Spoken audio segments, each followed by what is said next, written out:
Hello दोस्तों, कैसे हैं आप सब। आज हम इस वीडियो में आपके साथ डिस्कस करेंगे फर्स्ट आर्क वेल्डिंग प्रोसेस, जिसका नाम है कार्बन इलेक्ट्रोड आर्क वेल्डिंग। इस वेल्डिंग प्रोसेस को 1881 में निकोले बर्नार्डोस स्टेनिस्ला ओलेस्की ने इसको इन्वेंट किया था। और यह arc welding process electric arc welding का एक टाइप है। नॉन प्रेशर वेल्डिंग इसको कहा जाता है और एक फ्यूज़न वेल्डिंग भी है। तो बात करते हैं इस वेल्डिंग प्रोसेस में किस प्रकार से कार्य होता है, क्या क्या हमारी रिक्वायरमेंट रहती हैं। अगर आपको डायग्राम देखें तो दो डायग्राम आपके सामने है, क्योंकि कार्बन आर्क वेल्डिंग दो टाइप की होती है। Single carbon electrode welding, twin carbon electrode arc welding. तो दो टाइप होते हैं। सिंगल कार्बन इलेक्ट्रोड वेल्डिंग में एक इलेक्ट्रोड का यूज़ करते हैं, जबकि twin carbon electrode arc welding में दो इलेक्ट्रोड का इसमें यूज़ किया जाता है।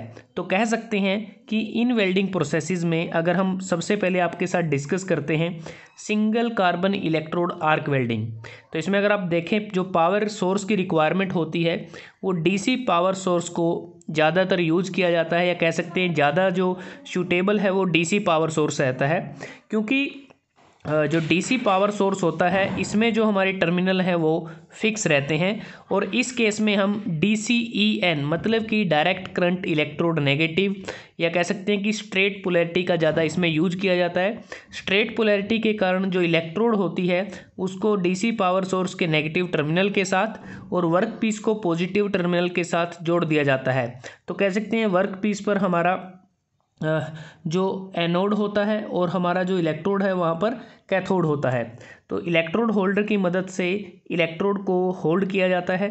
जो इलेक्ट्रोड होती है वो बैक्ड कार्बन या फिर प्योर ग्रेफाइट की बनी होती हैं, और यह नॉन कंज्यूमेबल होता है। तो इसलिए हमें अलग से एक फिलर मेटल की ज़रूरत होती है, ताकि जो वेल्ड पूल होता है उसमें अलग से मटेरियल को ऐड किया जा सके। तो बात करते हैं जो इलेक्ट्रोड की हमने डिस्कशन की कि नॉन कंज्यूमेबल इलेक्ट्रोड हम यूज़ करते हैं, और इसका जो डायामीटर रहता है वो तकरीबन अगर आप देखें 4 mm से 25 mm डायामीटर रहता है। लंबाई इसकी 300 mm से 450 mm तक हो सकती है, और करंट कैरिंग जो कैपेसिटी है वो 15 एम्पियर से 600 एम्पियर तक हो सकता है। वो डिपेंड करता है कि इलेक्ट्रोड का डायामीटर कितना है या फिर किस टाइप की इलेक्ट्रोड है। अगर हमारी कार्बन इलेक्ट्रोड है या फिर ग्रेफाइट इलेक्ट्रोड है, उस पर भी ये डिपेंड करता है करंट कैरिंग कैपेसिटी। अगर हम वोल्टेज रिक्वायर्ड की बात करें डीसी वेल्डिंग के केस में, हमारी जो वोल्टेज होती है वो 40 वोल्ट के आसपास रहती है। तो सबसे पहले जब यहाँ पर आर्क को इनिशिएट किया जाता है, इलेक्ट्रोड और वर्क पीस में आर्क को इनिशिएट किया जाता है, और जो आर्क लेंथ है वो तकरीबन 25 से 40 mm के बीच में होती है। 25 से 40 mm आर्क लेंथ की लंबाई रहती है। तो जैसा हमने बात की स्ट्रेट पोलैरिटी इसमें यूज़ करते हैं, क्योंकि स्ट्रेट पोलैरिटी के प्रयोग से इलेक्ट्रोड के साइड के आसपास जो हीट जो जनरेशन होते हैं उसको मिनिमाइज़ किया जाता है, जिसके कारण कार्बन इलेक्ट्रोड की लाइफ भी बढ़ जाती है। ऐसा इसलिए होता है क्योंकि डीसी स्ट्रेट पोलैरिटी के दौरान जो टोटल हीट जनरेट होती है उसका 60 से 70% एनोड पर होता है जनरेशन, और बाकी जो रेस्ट ऑफ हीट होती है वो कैथोड पर जनरेट होती है। तो जो वेल्ड पूल के टेम्परेचर को बड़ी आसानी से कंट्रोल कर सकते हैं आर्क लेंथ को कम या ज़्यादा करके। आर्क लेंथ 25 से 40 mm के बीच में होती है।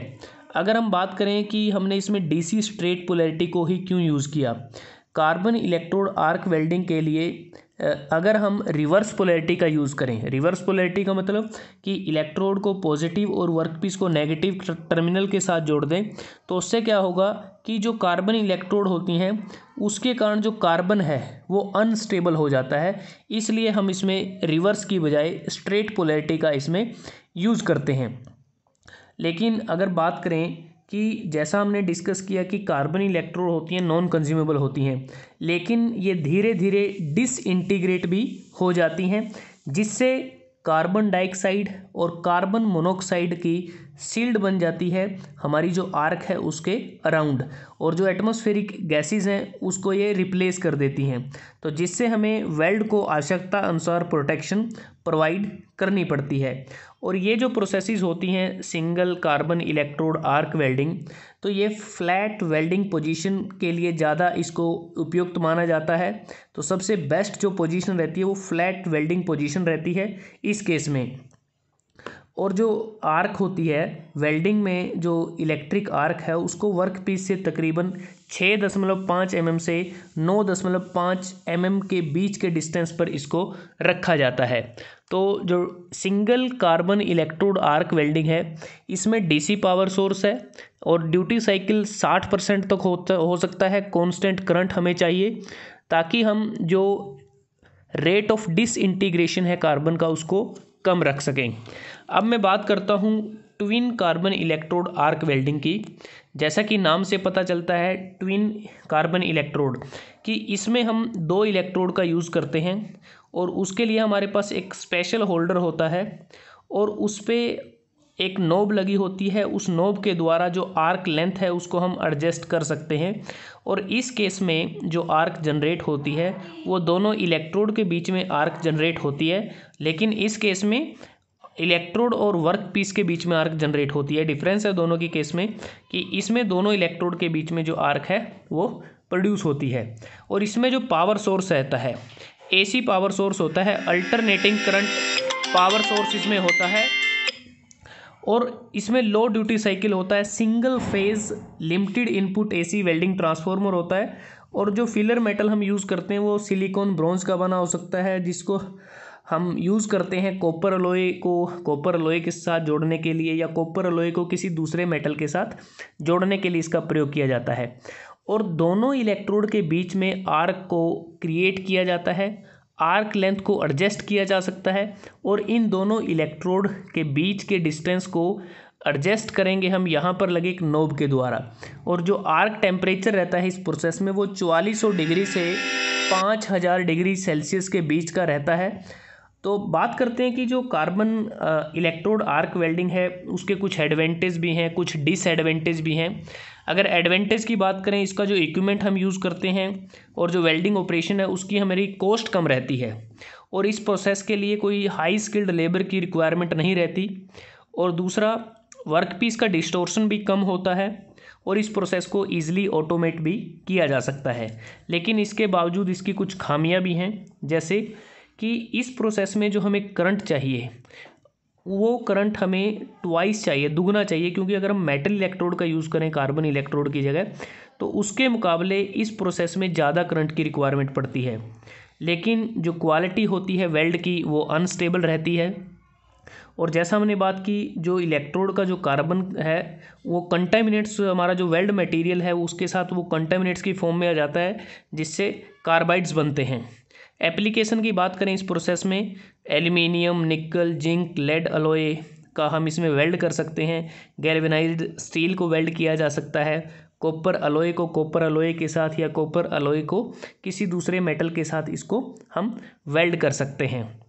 तो जैसा कि हमने बात किया कि ये दोनों processes carbon electrode arc welding के टाइप हैं।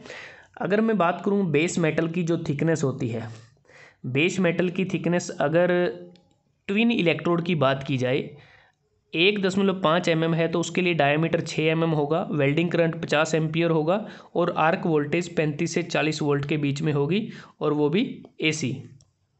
अगर 3 mm थिकनेस होगी मेटल पीस की तो 8 mm का डायमीटर चाहिए इलेक्ट्रोड का, 75 एम्पियर वेल्डिंग करंट चाहिए और 35 से 40 एसी वोल्ट हमें चाहिए इस केस में।